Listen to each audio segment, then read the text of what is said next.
On this episode of Content Sessions, we're talking with Katie Allred about creating content with students. Thanks so much for coming on. Yeah, thanks for having me. I appreciate it. Yeah, so I always find my connections with people super interesting. We met in the Hustle Trends Facebook group. Yeah. Spot. How is that going for you? Are you enjoying the content that they're publishing? Oh yeah, I love the Hustle. I've been a big fan of the Hustle ever since it began, and I make my students sign up for the Hustle now. So yeah, I'm a big fan of the Hustle for sure. Yeah. It's funny. Some of the conversations going on. Trends is their premium product where they're kind of talking about different trends in the marketplace and different products and different interest and uptick in different interests and stuff like that. Mm-hmm. And so I've been finding myself as an entrepreneur having a really hard time not buying domains and starting mini businesses. Every time I read one of their publications, it drives me crazy. I do too. One time I almost bought something about succulents because they had written something about succulents one time about how the succulent industry was about to blow up. And I was like, I could get into succulents. And I'm like, no, why would I ever do that? Right. So yes, I completely understand. You know what I did sign up for though is, have you guys have paint night down there where it's like you have everyone's painting on the same canvas, the same kind of art.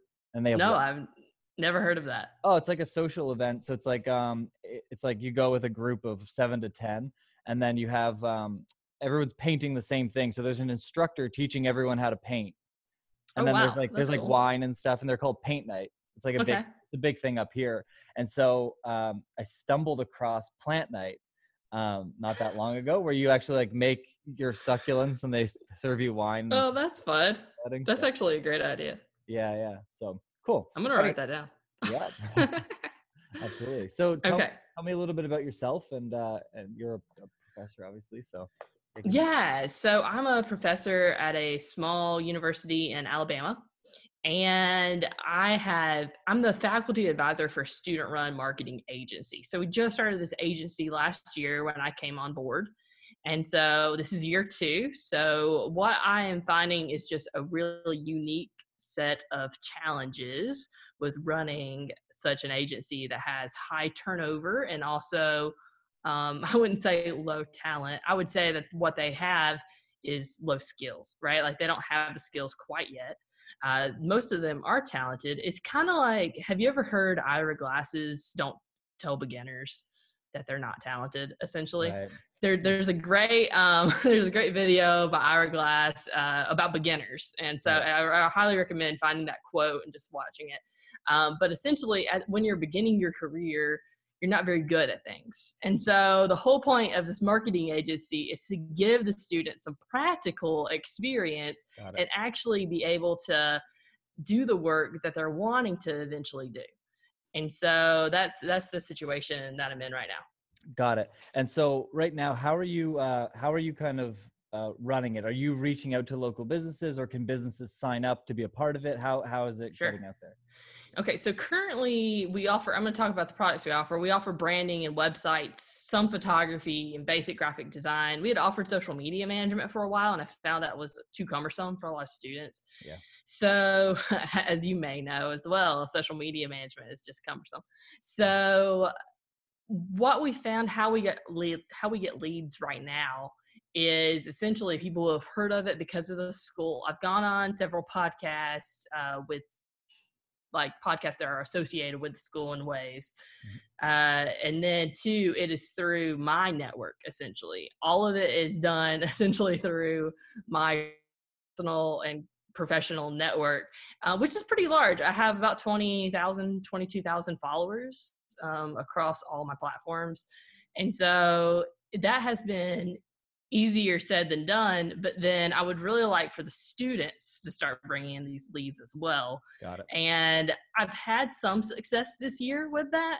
We've gotten one client that way, but it hasn't been overtly successful as much as I would like it to be. The problem I'm really facing is also responsibility.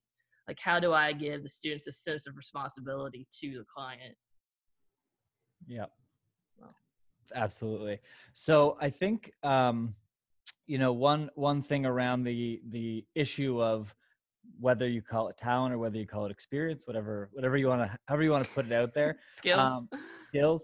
Yeah, one thing that, we leverage a program called Gen M, which I think Mm-hmm. was in our conversation string, and they're a Right. company out of Ottawa, Canada, who says, hey, if you're, and actually we've even started interviewing people in high school. So it's like high school or people in college or Mm-hmm. recent graduates. And they are people that maybe work in a certain industry who want to hone their skills to be able to Mm-hmm. potentially transfer into something else later. So the way that their program works is that you sign up. And sorry about this. The sun's just coming up here in a funny way, so it looks like God's looking at me right now. But It's fine. and so yeah, so what they come in is they say, hey, I want to hone in on this skill set. Yeah, that's fine, thank you. And so what we'll bring them on for is either graphic design or editing or advertising or whatever the case may be. And they give us 10 hours a week for a 3-month window.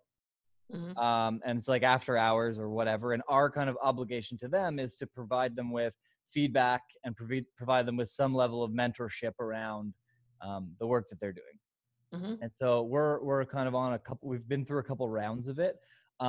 And one thing is, like, there are a lot of people that don't have a ton of experience.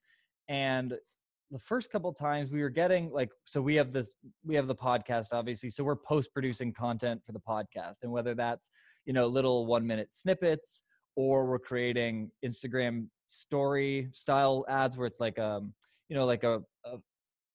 like a picture with like a phone on it where we're superimposing the podcast, and then we've got the little audio bubbles and that type of thing, because those Right. those are good little post production things. And so what we're doing with them is that we're getting them back. We're like, yeah, maybe something that's like our branded colors and with this on it and that on it. And they were coming back and they were always like, oh, these are just terrible. And we're like, okay, maybe this isn't going to work. Right. And then I got to thinking about it as an owner and an entrepreneur myself. And even like when I'm bringing new employees into the mix, and I've had employees that have done various different, content or social media or graphics, and there was always never like the initial push was never how I pictured it in my head. And I was like, oh, they're just not taking my instructions well. And then I took another step back, actually, which was really humbling. And I understood that no, like, this is entirely my fault. I'm doing a shit job of telling them what I need and giving them Right. instruction. So I kind of hung my head and took a walk around the block thinking, okay, this is all my fault. How do I fix this? So what I've done is I now have a very detailed instructional documents for every action that we take, for every service that we offer, for everything that we do. And that has almost entirely eliminated the shoddy work on the forefront of what we were doing. Yeah. So how did I do that? Standard operating procedures. Yes, that's definitely a part of it. But what we've done is because this type of work is very visual, I've taken it Mm-hmm. to kind of another level. Okay. So when I have a podcast, for example, so it's a longer form video and I'm trying to cut it into 15 or 20 pieces. Mm-hmm. What I do is I have a flow chart that I make in like Pages or whatever program's easy to create, like a flow chart. And then what it does, it says, here's the full video. I need 2 Instagram posts, and here's the size, and here's the type of content that I need in them. And then I actually have visuals from other social media platforms. Now we're doing it based on podcasts. So I find other people's podcasts, whether it be Gary Vaynerchuk or Tim Ferriss, or visuals from those podcasts. And I'm like, ooh, I like this style of graphic. And I find from providing them 3 to 4 visual examples of each different thing they're going to create, especially from the graphic and design perspective, that helps eliminate a lot of the back and forth of like, hey, what does he want? Because I Mm-hmm. find, especially with graphics, if you give, even if they're not super similar examples, but you give 3 visual examples of something, the designer can say, oh, I can see the similarity, and now I know how to make what I'm trying to make. But I'm very, very, very specific about it has to be something that is in line with these visuals. Right. And we've found even people with almost no experience are coming into the mix and being able to create at least to like 85% of what we want right off the bat, rather than being at that like 30%, and then us having to, well, maybe this, maybe that. So that's been a huge help from the graphics and visual side. Mm-hmm. is providing specific examples, and like even pointing out in the examples, like, I like this about this one and I like this about this other one, and then they can kind of like it almost pieces itself together. Yeah. That's what I was I was writing it down. It's like, oh, specific examples. Which I mean, we do some of that. It's just to like I talked about as well. So documenting the process. Where do you keep all the stuff, and how do you document? Is it in a Google Docs, or are you putting in Asana? Like, how are you keeping all Yep. So funny enough, we use Google Docs and Asana. So, that? Asana from the top level project management side, like, hey, you're responsible for this, and this is what needs to be done. So there's a couple different things for my staff. What I find is that's helpful is a quality control checklist. Mm-hmm. So you can deploy. We've done it in the past where we actually deployed that into Asana, and it's like these 30-step thing that you have to check off, and it was kind of a nightmare.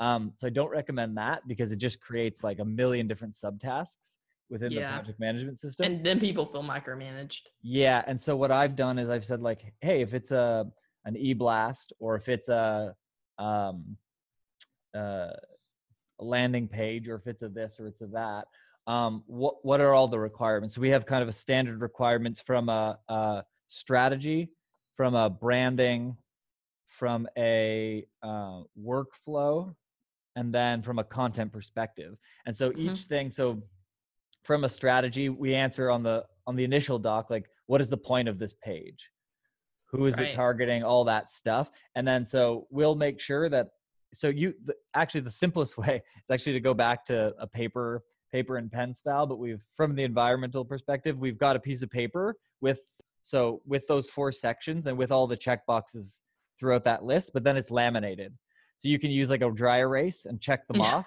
and then just wipe it Nice. off when you're done with the doc, and Yeah. then just use it over and over again, and then that at least gives you that offline contextual. Because I find if you have a whole bunch of checklists online, it's very easy to get the feeling, and it's very easy for my staff to get the feeling of like, did I miss something? Did I accidentally Sure. check something off and it disappeared? Now I don't know. And so when you have it as a laminated doc in front of you, Mm-hmm. it really helps solidify it. And so it's like, which logo is being used, like which version of the logo, which font, which colors, which this, which that. And so is it like, on the checklist, you would say, it's this logo, these fonts, these brands. And so, or even like saying, Raba's branding or social media houses fonts. And that way they Sure. at least know. And then, okay, is it those fonts? Yeah. Okay. I can check that off. I can check this off. And you Yeah. can kind of go through, and then it gives you a layer of QC without the pain in the butt of losing it in a digital ecosystem. So that's been Sure. really helpful for us. Yeah. And then that's just that, like, it's just a one page, and we have a one pager for all the different tasks. Mm-hmm. Yeah. So graphics, webs, like landing pages, e-blasts, and that kind of stuff. Great. And then did you make all of those, or did you get the people who were working for you to make those?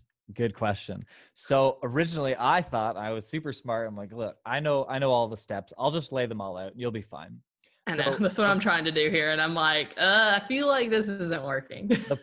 so the main problem with that is when you're experienced, and this is something that I've learned from the leadership side of it, and I really became aware of it a couple of years ago, and it's really changed my entire perspective and my entire outlook of how I communicate. So I already know 100%. So when I'm getting some information across to you, I'm likely to start at 20% through my explanation, as Yeah. if it were the beginning of my explanation. Right. The problem with that is people don't want to seem like they don't know what they're talking about, or people don't want to seem, oh, I don't want to seem dumb, so I'm going to nod my head and pretend I Mm-hmm. know what that first 20% is, when I shouldn't have an idea what that is. Right. And when that happens, naturally what's going to Yeah. happen is people are going to miss stuff. They don't Right. want to sound stupid, or like that they weren't paying attention. So they're like, yeah, of course. And then it comes back wrong, and then it's your fault Right. for it being wrong. Right. So when we were developing the processes, some of the more technical stuff, especially, I actually learned this process from Eric Sue. He Yeah. owns a company called Single Grain, and he does a podcast with Neil Patel. He talked at an event, and he basically, what I took out of it is the procedure should go like this. you explain it and let someone else do it or take the notes. Uh-huh. That person should then be able to go through the notes and explain it back to you. And you have to, don't jump ahead, just stop and listen to every step and then see, oh, no, but that's missed and this was missed. And, oh, we didn't consider this. And that's, you just didn't tell them that. So Right. having them watch the procedure done and take the notes, because then they can start from and they can, the key to that part is that they can stop you and say, oh, why are you doing this? What is that for? The questions that you Sure. would ignore because you're just like, oh, because that's how branding works, right? But Right. having them be able to ask those questions. So they put together a list based on watching it being done, so they can ask and ask and ask. And then you going kind of back through that list saying, oh, no, you missed this and this and this. And then if you go back through that a couple of times, it usually eliminates most of it. And if it's a really technical procedure, I'll actually take that document or that list of steps to somebody who has no bloody clue about how any of that works, like an e-blast, right? So it's like, okay, come up with a strategy and then design the blocks and then put in the branding and then this and this and this and then test the buttons and then make sure it's on the right list and do these final checks and then it sends out. So it's like 20 to me different and you things. that makes easy sense. I'm like, okay, yeah, you're making an email, got it, like you just put in the stuff. But to a student, they're like, what do you mean? You don't just write a block like an email, like there are blocks, like I don't know. And so my final check in with is somebody who's not in the industry.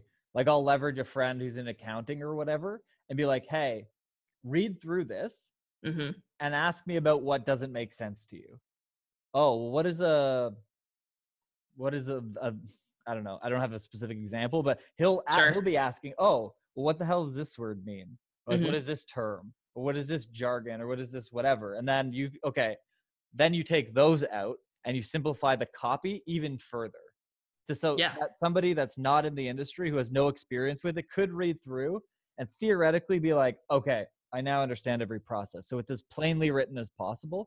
Because again, people that are new to the industry, you might have a jargon or short form of something that you're like, oh yeah, that's just what this is. They may not know and may feel intimidated to ask. And then that stuff gets skipped and it's easier to like get in trouble about the final product being slightly off, but then not seeming stupid at the upfront part. Like, but it will get missed. The point is it will get missed. And so making sure that the final steps are plainly worded. So somebody who's not involved, who has no idea what it is, could theoretically read through it and be like, I got the gist. I know what this is about. Yeah. Got it. Yeah, that's really helpful. I'm trying to figure out if there's any other questions I could ask you. What else do I know? What do I need to know? So even with custom work, how do you think you can still lay out the process? So a lot of times we get websites and every website is different, obviously. And so I've started laying out some processes for a website, starting off with just what's a domain name, what's a host, all those things. But then like once you're starting to build the pages, what other things, when some websites have different features or whatever, how would you lay out those processes?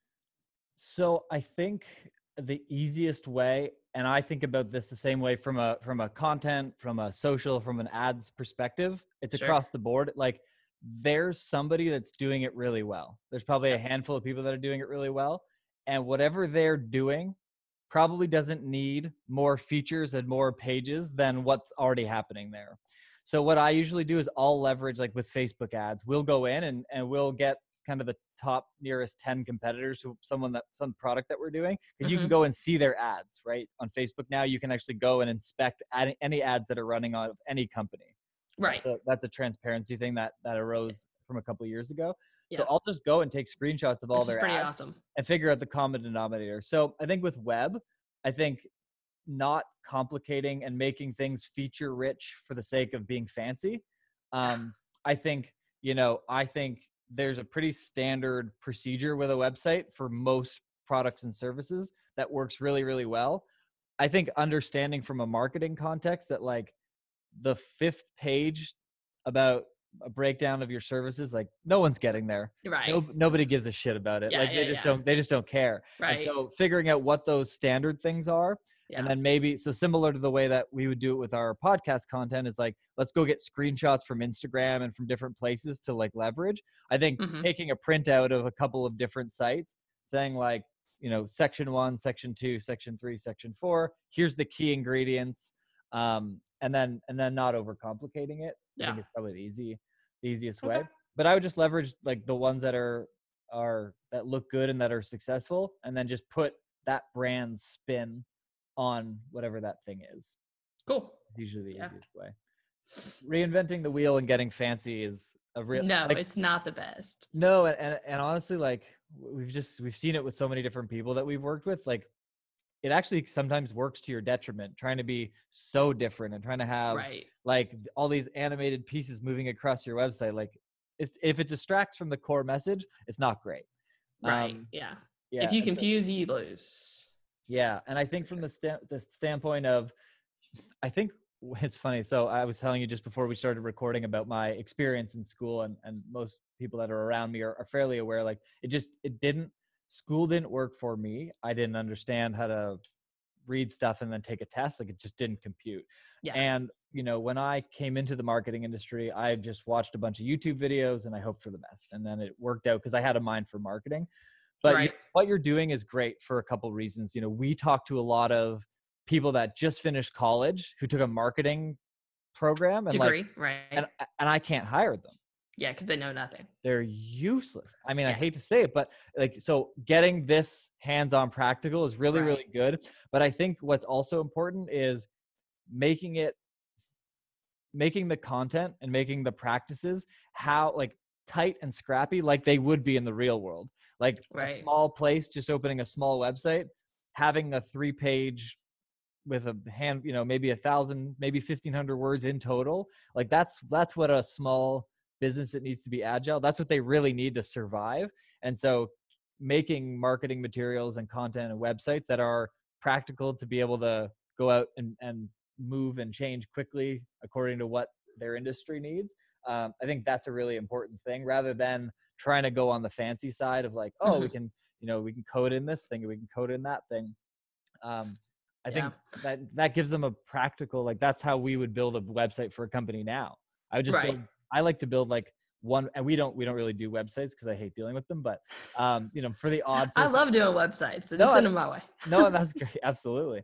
And so, for us, it's like, what is the key information? There should be a value proposition at the top. There should be a little block about you and why they should trust you. You tell people about what you do. You should have a section that people talk about how good you are at what you do, and then they should be able to contact you. And those are the 5 like fundamentals.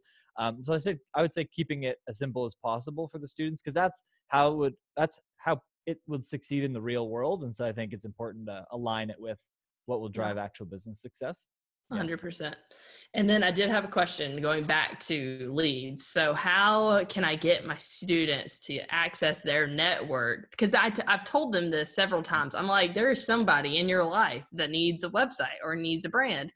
I know that you're young, but that doesn't mean don't know older people that also need these kind of services. Yep. So how can I get them to start doing that? You got any ideas? From the motivation or from the technical standpoint? Maybe both. Got it. Yeah, I mean, I think people are motivated in different ways. I think as a younger person, there's a natural like fear of like, I don't want somebody that I directly know to rely on me to do a project and then for it to not come out. So I would almost leverage the like, hey, can you ask your network if they know anybody, keeping in mind that, we're a student network. They're gonna get obviously a bit of a better deal on what it is.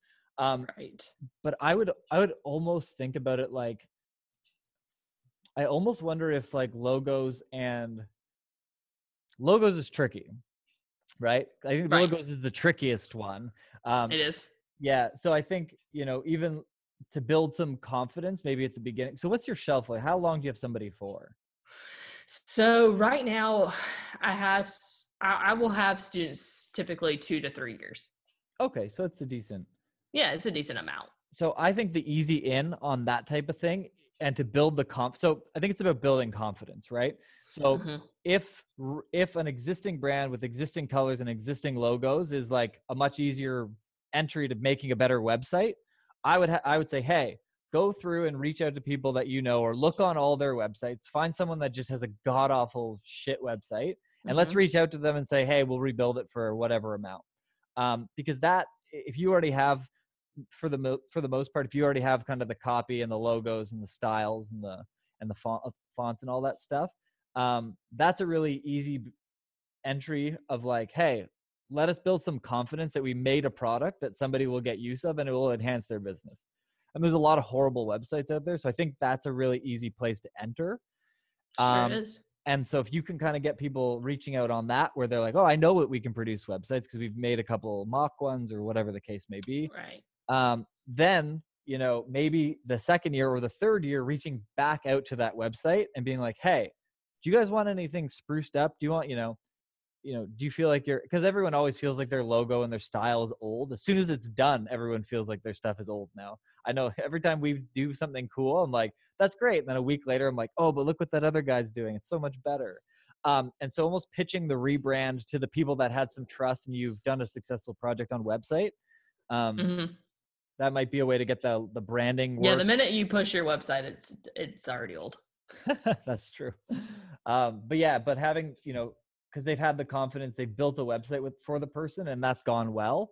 So reaching out another year after that and saying, hey, do you want us to spruce up and Right. improve your logo and improve this and improve, make you a branding guideline or whatever the other products would be. It's easier for that person to say yes if you've completed a successful website and they've seen some, better business results from the fact that now they have a responsive site or whatever the case may be. Sure. Yeah.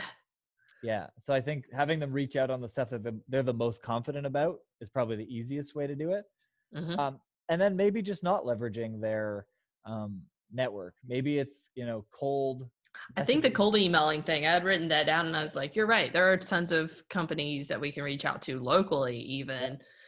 We can just be like, all right, let's look at all the HVAC people in Mobile and see, or plumbers or whatever, and be like, okay, this person doesn't even have a website. Let's just call them and see if they're interested in getting a website. And and just have like really easy pricing for them and whatever. So that's a great idea. So I think that's something I will do.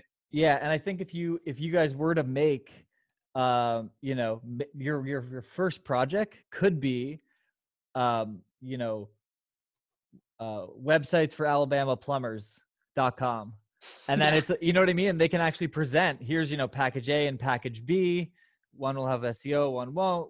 We'll get some good stock photography, and then have that as a landing page for when you're reaching out to them. Hey, okay, where can I find more information? Cool. So graphically design a sell sheet, make a landing page that's specific to like alabamaplumbers.websites.com.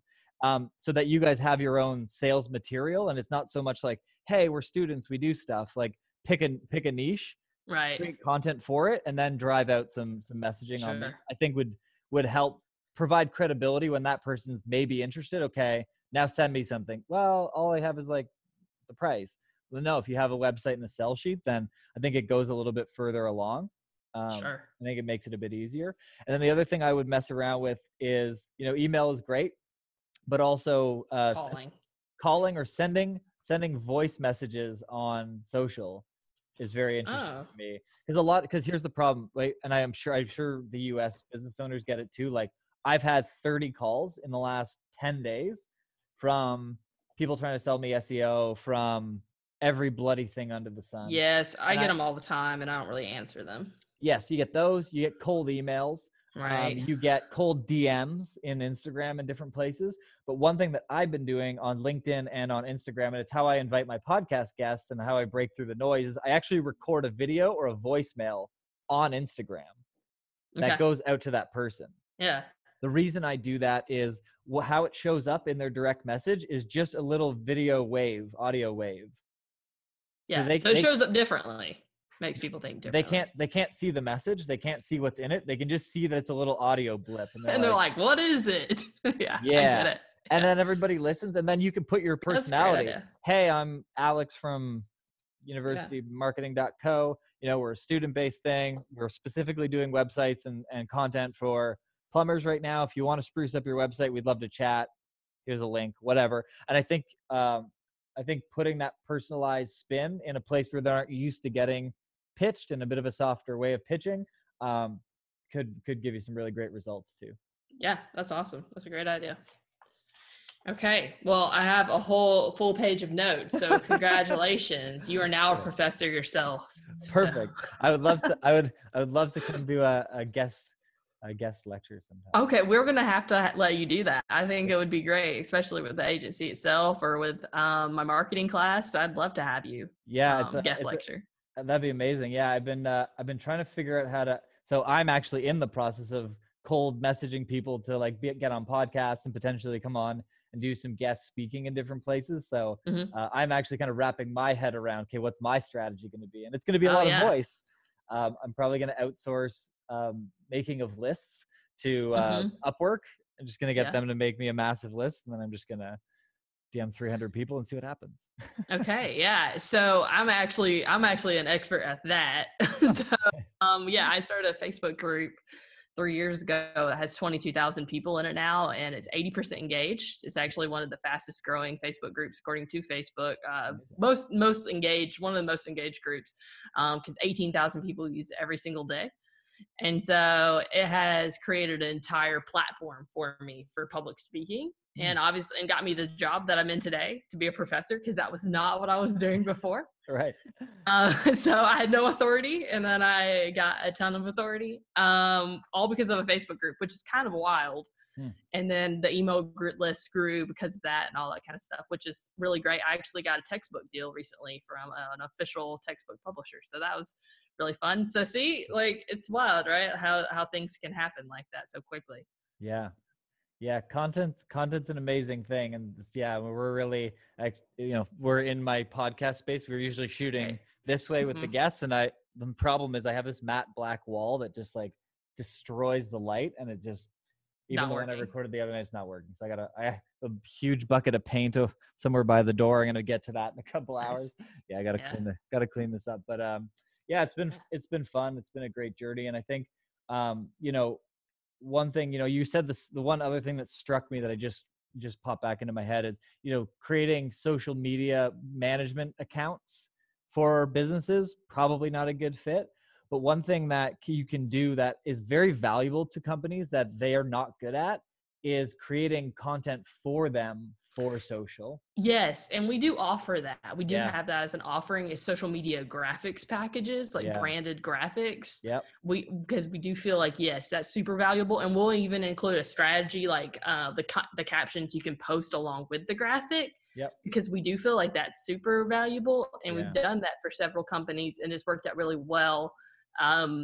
A lot of companies had started coming to us and was like, can you just post it as well for us? And so we started doing that. And then before I realized it, I was like, this isn't sustainable for us over time. It's a pain in the ass too. I don't like it. Right. It really is. And two, like, I'm the only one during the summer. You get what I'm saying? Like in the Christmas time, when there are breaks, students are gone. They do not care if you have a client or not. Yep. And so I was managing all of these accounts over the summer, and I was like, there's no reason that I should be doing this. This is supposed to be student work. And so I was like, all right, we need to cut anything out that is I don't want to cut anything that's a retainer, because retainers are good, but I did want to cut anything that was so manual in a way that I had to like oversee it in some kind of way. And that was a big one with social media management.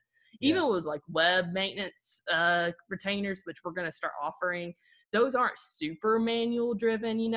For the most part, you can do all the updates and stuff pretty automatically.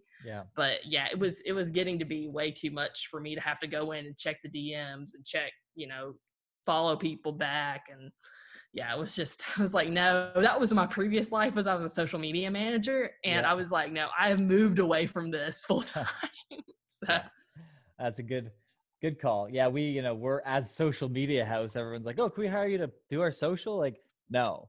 We focus on creating strategy and training and helping with creation of content. But the social media management part, like that, especially like even to grow a business as it, like, it's such a pain. Like to manage a decent sized brand that's doing 4 to 5 posts a week, if we're not charging like 3 to 4 grand, which nobody wants to Right. pay, like Yeah. it's so labor intensive. I'm like, no. It's not worth it. Yeah, we were charging like $300 a month, which is like was a bargain, right? Like total bargain for some companies.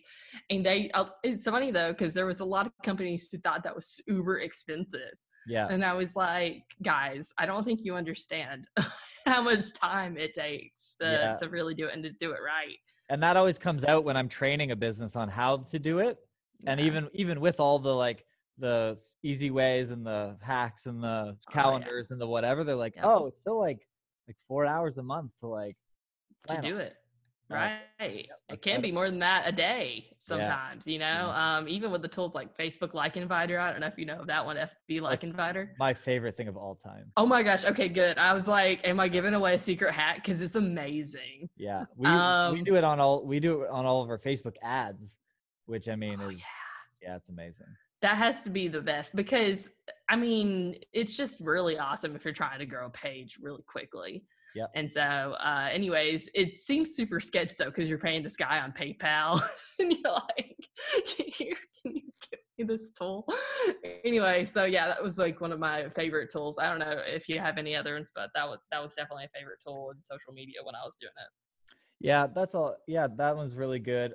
We have like, I don't know. It's funny. I'm a little bit more hands off with the content creation. I'm more producing the content and then it's going out to people. I feel a little out of touch, but I know they're using all kinds of different apps and stuff. I've actually tried to really simplify it because we were offering a whole wide range of stuff. And I was like, certain I know you really have to pull it back.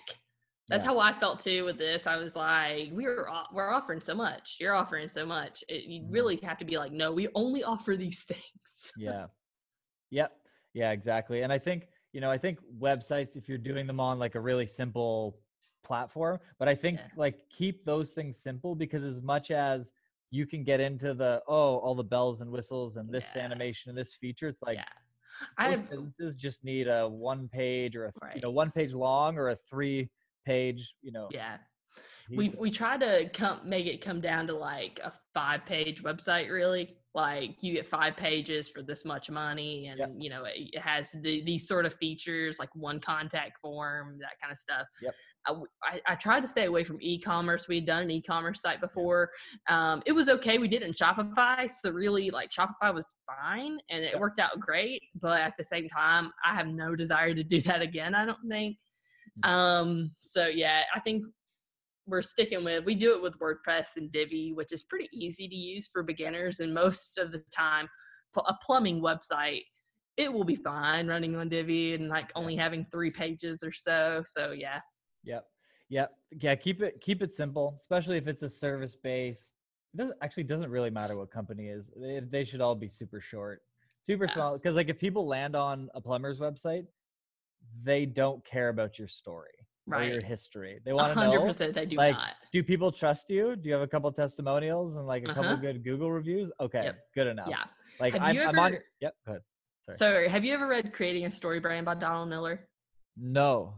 It's very much about this. So I'm a story brand certified guide for copywriting or whatever. Right. And it's very much like you need a very clear, unique selling proposition at the top, the tagline, right? You just talked about that. But then, so you have a character, right, who meets a guide. And so the guide gives them a plan. You're the guide. So plumbing, whatever, if you're the plumber, you're the guide. And so the guide gives them a plan, which is 3 steps, right? So how do you get involved with a plumber? 1, you book a call. 2, you schedule your appointment. And 3, you get awesome plumbing results, whatever that thing is, right? It ends in success in some way.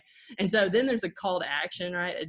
The guide gives them a call to action. This is like every movie too, right? This is Hunger Games with Haymitch. It's it's so funny. This is Star Wars with Yoda being the guide. So they give them a call to action and it either ends in success or failure. And so, that's what StoryBrand gives a really clear guideline on how to create this content for websites, especially a homepage. So you have a unique selling proposition, 1, 2, 3, how do I get involved, testimonial, and then direct call to actions throughout on every single section. But then at the bottom, you've got like a very clear transitional call to action. So like download a PDF to learn more, that kind Yeah. of thing. Yeah. Exactly. It's perfect. So Yeah, that's the right it's track. almost like I'm a web development professor or something.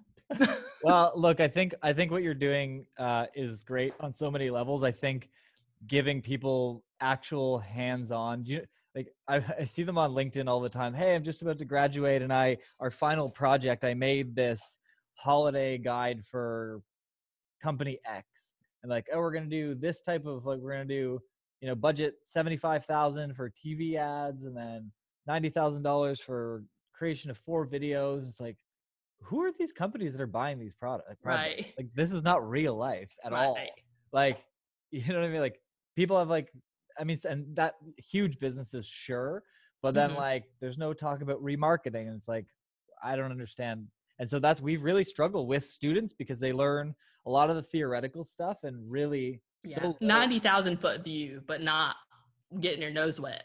Yeah, so I think what you're doing is amazing. It makes a ton of Thanks. sense. So yeah, Great. Glad I could be of some little help. I definitely appreciate it. I've got all these notes, and I'm going to take them back and just try to figure it out and for the next semester. So I appreciate it. Absolutely. Awesome. Well, it was great talking with you. Yeah, you too. Good luck.